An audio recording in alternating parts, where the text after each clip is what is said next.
नमस्कार दोस्तों, आप सुन रहे हैं 91.2 एफएम पर बदलते शहर की धड़कन हेलो हल्द्वानी। हेलो हल्द्वानी एक सामुदायिक रेडियो है जिसे उत्तराखंड मुक्त विश्वविद्यालय आप तक लेकर आता है।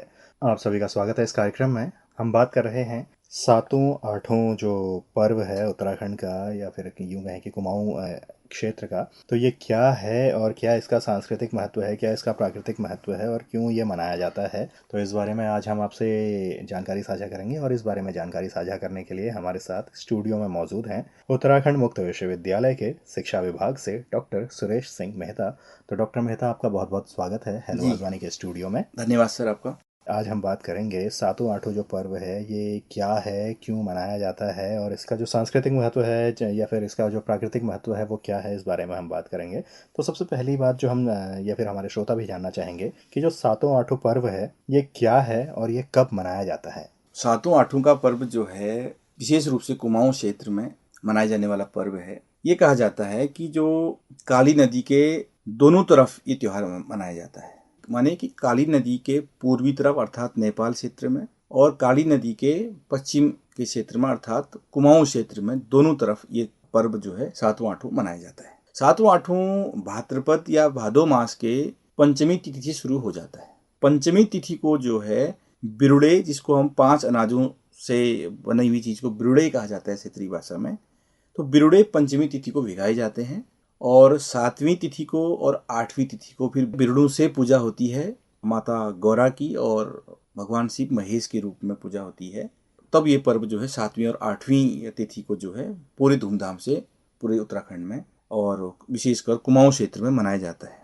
देखा जाए तो सातों आठों पर्व एक तरीके से बेटी की विदाई का जैसा समारोह है, जिसमें माता गौरी को मायके से अपने पति के साथ ससुराल को विदा किया जाता है। इस अवसर पर गांव वाले भरे मन व नम आंखों से अपनी बेटी गमरा को या गमारा को अपने जवाई महेश्वर या भगवान शिव के साथ ससुराल की तरफ विदा करते हैं। साथ ही साथ अगले वर्ष फिर से गौरा के अपने मायके आने का इंतजार करते हैं। तो ये पूरा जो घटनाक्रम है, ये पूरी जो एक कहानी है, ये पूरी जो पर्व मनाने का जो तरीका है, इसको हम सातों और आठों के नाम से जानते हैं। जैसे आपने बात कही कि बिरुड़ पंचमी भी इसे कहा जाता है और इसमें बिरुड़ यानी कि 5 जो अनाज हैं उनका भी विशेष महत्व है। तो वो 5 अनाज कौन से हैं और इसे जो बिरुड़ पंचमी कहा जाता है वो बिरुड़ पंचमी कहने के पीछे क्या खास मकसद इसका है। देखिए, बिरुड़े जो है क्षेत्रीय शब्द है, इसमें 5 अनाज जो उपलब्ध हों आपके घर में उनको भिगाया जाता है। जैसे इसमें हम मक्का, उसमें गेहूं, गहत, राजमा या अन्य जो आपके पास उपलब्ध दालें हैं, उनसे मिलाकर हम 5 अनाजों को बिरुड़ पंचमी की तिथि को भिगा देते हैं। भिगाने के बाद फिर 7वीं और 8वीं के दिन जो है इनकी पूजा होती है। तो धान और अन्य जो पौधे होते हैं, धान के पौधे हैं, ज्वार के पौधे हैं, मक्के के पौधे हैं, इन पौधों से 2 मूर्तियां बनाई जाती हैं। एक गौरा की मूर्ति और दूसरी भगवान महेश की मूर्ति। और दोनों को जो है पूरे श्रृंगार के साथ, पूरे ही अच्छे परिधान में भगवान शिव और भगवान गौरा के रूप में बनाया जाता है और फिर दोनों की पूजा इन बिरुड़ों से की जाती है। ये माना जाता है कि भगवान भोलेनाथ से माता गौरा गुस्सा हो गई थी सप्तमी को, 7वीं तिथि को, और वो मायके चली गई थी। और उसके बाद 8वीं तिथि को महेश्वर भगवान शिव उसके मायके जाते हैं गौरा को मनाने के लिए, और फिर मना के 8वीं तिथि को वापस अपने साथ ले आते हैं। और जब गौरा को वो मना के लाते हैं तो 2 प्रतिरूपों में हम इसको मानते हैं कि एक मूर्ति गौरा की होगी और एक मूर्ति भगवान शिव की होगी, और पूरे गांव वाले दोनों को विदाई देते हैं बिरड़ों के साथ। पूरी, हलवा, सब्जियां और तमाम तरह के जो व्यंजन होते हैं क्षेत्रीय व्यंजन, उनको ले जाके विदा करते हैं और किसी मंदिर में या किसी नौले पर, किसी धारे पर, मूल स्रोत में फिर उन दोनों जो मूर्ति बनाई है उनको शिला देते हैं, शिवा देते हैं, और इस तरह से नम आंखों से जो है माता गौरा को विदाई देती है। और ये कल्पना की जाती है कि अगले साल फिर से गौरा मायके आएगी और इसे उमंग के साथ, इसी हर्ष उल्लास के साथ फिर इनको विदा कर दिया जाता है। तो जैसे आपने कहा कि माता गौरा के जो रूठने का प्रक्रम है सातों, और दूसरा जो उनको मना करके वापस उनके ससुराल भेजे जाने का जो क्रम है वो है आठों। तो अगर हम बात करें जो ये पर्व है सातों आठों जो पर्व है, जी। इस पर्व का सांस्कृतिक परिवेश क्या है और किस तरीके से ये मनाया जाता है और इसमें क्या कुछ खास जो आयोजन होते हैं वो रहते हैं। देखिए, 7वीं को पूरे कुमाऊं क्षेत्र की जो शादीशुदा महिलाएं होती हैं वो पूरे व्रत रखती हैं 7वीं को और 8वीं को।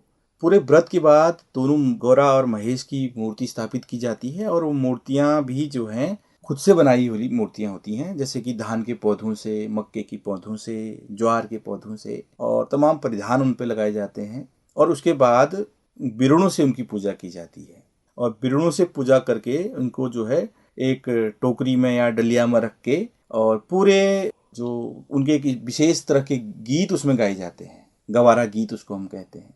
तो गवारा गीत को गाते हुए उसमें पूजा की जाती है और उनको फिर जो है उनको विदाई दी जाती है। तो इस अवसर पर जो है इन दोनों जो 7वीं और 8वीं, 7वां को भी और 8वां को भी जो है पूरे दिन और रात को जो है ग्रामीणों के द्वारा, लोगों के द्वारा झोड़े, चांचरी, छपेली, इनका जो है बड़ा ही सुंदर तरीके से आयोजन किया जाता है। और पूरी दिन में और रात में जो है पुरुष और महिलाएं और बच्चे सभी लोग मिलके झोड़ा गाते हैं, चांचरी गाते हैं, छपेली गाते हैं और बड़ा ही इसका सांस्कृतिक और महत्व इस अवसर पर दिखाई देता है। साथ ही साथ गौरा को जब विदा कर दिया जाता है तो उस समय पर देखते हैं हम लोग कि गांव की जो महिलाएं हैं वो नम आंखों से विदाई देते हैं।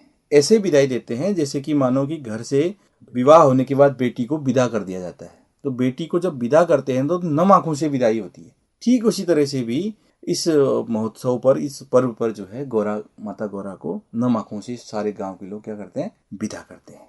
एक अनोखी रस्म इसमें और बनाई जाती है इस दौरान, इसको कहते हैं हम फल फटकाना। माने कि पूरे गांव से जो भी क्षेत्रीय फल आए होंगे उन फलों को किसी चादर में रखा जाता है। फिर 2 लोग क्या करते हैं, उसको, उन फलों को हवा में उछालते हैं और हवा में उछालने के बाद सभी बच्चे, बुजुर्ग, सभी लोग उस फल को सीधे सीधे अपने आंचल में या सीधे पकड़ने की कोशिश करते हैं बिना जमीन में गिरे। ये माना जाता है कि ईश्वर का जो है, भगवान का या माता गौरा का सीधा सीधा वो आशीर्वाद होता है, ऐसा माना जाता है। तो आपने काफ़ी हद तक का जो हमारे श्रोता हैं उनके सामने जानकारी रखी कि 7वां-8वां पर्व क्या है और क्यों इसे मनाया जाता है और इसका सांस्कृतिक परिवेश क्या है, इस बारे में आपने हमारे श्रोताओं के सामने जानकारी रखी। अब चलने से पहले एक बार फिर से हम आपका स्वागत करना चाहेंगे कि अगर आप इसमें कोई और ख़ास बात जोड़ना चाहें या फिर कोई और मैसेज आप देना चाहें तो उसके लिए। 7वां-8वां कुमाऊं का केवल एक धार्मिक पर्व नहीं है, बल्कि लोक जीवन की समग्र सांस्कृतिक अभिव्यक्ति है। इसमें गौरा महेश के माध्यम से दाम्पत्य और पारिवारिक जीवन की मंगल कामनाएं इसमें की जाती है। लोकगीतों के माध्यम से नारीमन की अभिव्यक्ति, कृषि के माध्यम से प्रकृति से संबंध और सामूहिक उत्सव के माध्यम से सामाजिक एकता का भाव दिखाई देता है। इसलिए 7वां-8वां को कुमाऊं की जीवंत लोक सांस्कृतिक परंपरा और सामुदायिक स्मृति का महत्वपूर्ण पर्व इसको माना जा सकता है। तो डॉक्टर मेहता, आपका बहुत बहुत धन्यवाद। आपने इतनी बेहतरीन और इतनी ज़रूरी जानकारी हमसे और हमारे सभी श्रोताओं के साथ साझा की और ख़ास तौर पर आपने बताया कि जो भी हमारे पर्व होते हैं, जो तीज त्यौहार होते हैं, ये किस तरीके से हमारे जो सामाजिक जीवन है उससे, इसके अलावा जो हमारा अपना प्राकृतिक भी उनका महत्व है और साथ ही सांस्कृतिक जो महत्व है, इस बारे में आपने पूरी जानकारी हमसे और हमारे सभी श्रोताओं से साझा की। तो इसके लिए एक बार फिर से आपका बहुत बहुत धन्यवाद। और दोस्तों, आप सबका भी बहुत बहुत धन्यवाद इतनी देर तक इस कार्यक्रम से जुड़े रहने के लिए। तो इसी के साथ मैं अनिल भी चाहूँगा आपसे इजाज़त, फिर आपसे मुलाकात होगी, तब तक के लिए नमस्कार।